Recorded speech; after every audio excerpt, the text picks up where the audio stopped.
There's a recording the Coast Guard keeps that they've never released. It's a Mayday call that came in off the northern coast at 3:14 in the morning, and the reason they've never released it isn't the content, it's the voice. Because the man calling for help, giving his position, his vessel name, his crew count, is a man who, at the exact moment that call was logged, was asleep in his own bunk 40 miles away, on a different boat, with witnesses. His name is Eli Contos. He agreed to tell me what happened that night on one condition, that I make it clear he isn't asking anyone to believe him. He stopped needing to be believed a long time ago. He just wants it written down somewhere, in case it helps whoever answers the next one. This is his account, as close to his own words as I can keep it. Eli had been crewing commercial boats since he was 19. By the time this happened, he was 38, and there wasn't much about a night run that could rattle him anymore. He'd been through 2 engine fires, 1 man overboard, and a storm off the shelf that put water over the wheelhouse. He describes himself back then as a person who had used up his capacity for fear. That's a phrase he repeats. I thought I'd used it all up. The boat was a 42-foot trawler called the Marigold. Old but sound. She belonged to a captain named Roy Hollis, a heavy-set, quiet man in his 60s who'd owned her for most of his life and treated her better than he treated most people. The third crew member was a kid named Denny, 22, first real season on the water, the kind of green that still thought the cold was an adventure. They'd gone out that evening on a routine haul, nothing unusual.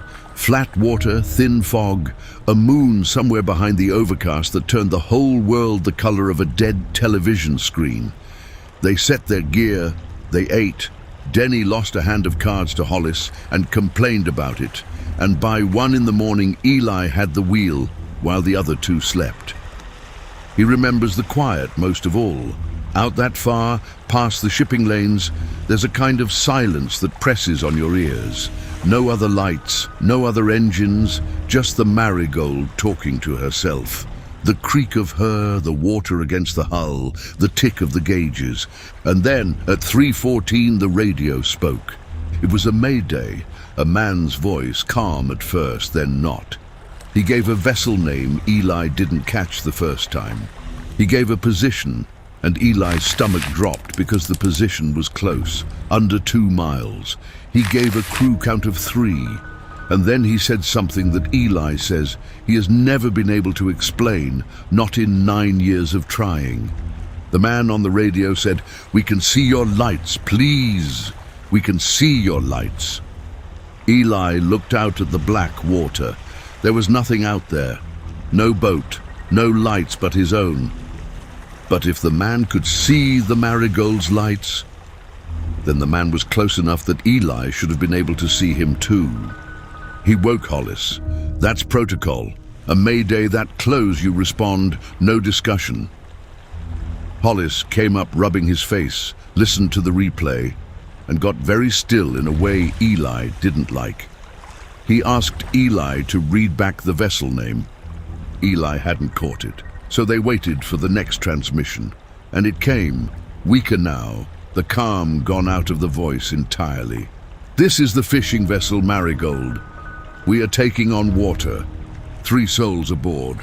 Denny was awake by then, standing in the companionway.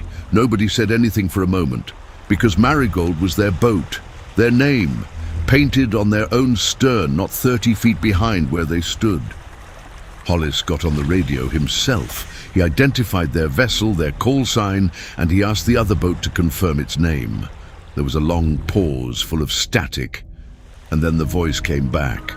And Eli says this is the part where the night stopped being a night and became something else. The voice came back, and it said, Hollis's own call sign. Read it back perfectly. The Marigold's registration. The one painted below their gunwale. 2 boats, same name, same registration, same 3 souls. They found it 15 minutes later, drifting broadside to the swell with her running lights dim and yellow in the fog. Eli says the first sight of her is burned into him, because she wasn't like the Marigold. She was the Marigold. The same patch spot on the port bow where Hollis had backed into a piling in 2009.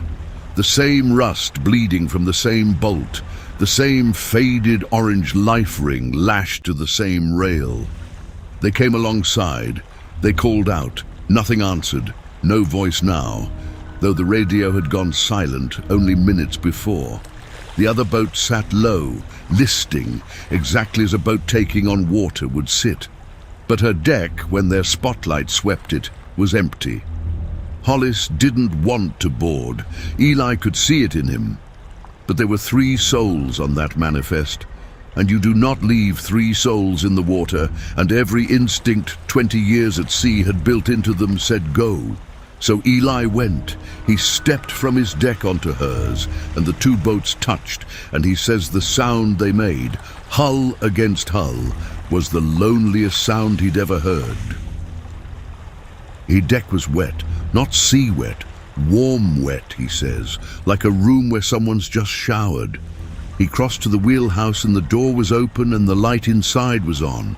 It was his boat, every detail. The captain's chair with the split seam Hollis kept meaning to fix. The chart, pinned with the same pushpins. And on the little shelf beside the wheel, the coffee mug, the one with the chipped rim and the faded logo from a marina that had closed years ago. Eli knew that mug. He'd drunk from it 1,000 times. It was, at that moment, sitting in the galley of his own boat behind him. And it was also here in front of him with coffee still in it, still warm. He touched it, still warm. He called out again. His own voice came back flat off the fog. He went below, and the bunks were rumpled like men had just left them. And on the little chart table, open, was the logbook. Hollis's logbook, Hollis's handwriting. Eli knew it as well as his own. He turned it toward the light and read the last entries, and for a moment they were ordinary. The hall, the weather, Denny losing at cards, word for word, what had happened on the Marigold that very evening, because it was the Marigold's evening, written in the Marigold's log. And then the entries kept going, past the point where they should have stopped, past now. The next entry was dated the coming morning. It read, 3:14 a.m. received Mayday. Vessel identifying as Marigold. Responded to position. Boarded. And the one after that, in the same steady hand, Eli went across first. He was standing in the galley of a boat that shouldn't exist, reading a log that described him reading it. His hands, he says, stopped feeling like his hands. He turned the page. There was one more entry, just 3 words, pressed so hard into the paper the pen had torn it. Don't answer it. Back on the Marigold, the real one, the one he'd stepped off of, Denny was shouting. Eli heard it thin across the water and went up onto the deck, and what he saw is the thing he says he'll be seeing when he dies. Denny was at the rail, pointing at their own wheelhouse. And through the glass, in the captain's chair of the Marigold, someone was sitting, a heavy-set man, still, facing away. Hollis was standing right next to Denny at the rail, both of them on deck, which meant the man in the captain's chair, their captain's chair, was not Hollis. Eli says he doesn't remember deciding to move. He remembers being back across, the jump between the hulls a blank. And then he was in his own wheelhouse doorway, and the chair was turning, slow. The way a chair turns when the man in it wants you to have time to understand. It was Hollis, it was Hollis's face, but it was wrong the way a photograph of someone is wrong. All the features present, none of the life. And it looked at Eli with Hollis's eyes, and it said, in Hollis's voice, gentle as anything, "We can see your lights." The same words from the radio, and Eli understood all at once the shape of the thing. The Mayday hadn't come from the other boat. It had come from here, from this. It had been sitting in their wheelhouse the whole time they crossed to answer it. The distress call was never a call for help. It was bait, and they had done exactly what good men at sea are built to do. They had answered. The real Hollis grabbed Eli from behind and hauled him back onto the deck, and the thing in the chair simply watched them go. Didn't chase, didn't rise. It didn't need to. Eli understood that too. It had all the time there was. They cut loose, they ran. Eli had the throttle wide open and the fog tearing past, and behind them the other Marigold sat dark and patient on the swell, growing small until the fog took her. They didn't speak the whole way in. There was nothing to say that wouldn't crack them. They made port a little after dawn, and here is where Eli's account and the official record stop agreeing, and where the recording I mentioned at the start comes in. The Coast Guard had logged a Mayday that night at 3:14 a.m. from the fishing vessel Marigold, giving her correct registration. 3 souls aboard, taking on water. The voice on that call is Eli's. He can prove where he was. He can prove he never touched his own radio to send a Mayday. Hollis was standing over him the whole time, and they'll both swear the call they received came from outside. But the recording the Coast Guard holds is a transmission, not a reception.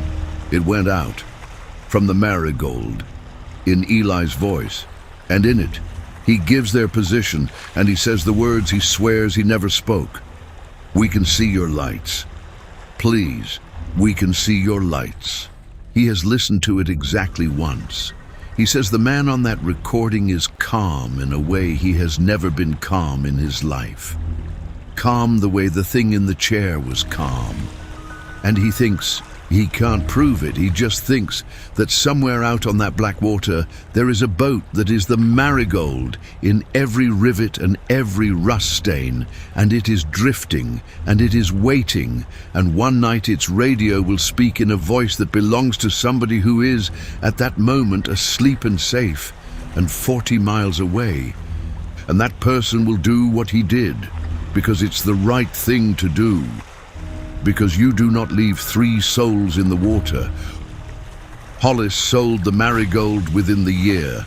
Wouldn't say why to anyone but Eli. Denny left the water for good and doesn't return Eli's calls. And Eli still crews, still runs at night, because the sea is the only work he's ever known. But he's changed one thing about how he works. When a Mayday comes in now, the first thing he does, before the position, before the crew count, before any of it, is ask the vessel to say a name. Not the boat's name, his name. He asks them to say his name. Because the thing out there knows the Marigold. It knows Hollis's call sign and Denny's card losses and the chip in an old coffee mug. It knows everything that boat ever was. It wrote him in the 3rd person. It knew about him. It didn't know how to be him. So he asks for his name. And so far in 9 years, every voice that's ever answered has known it. So far.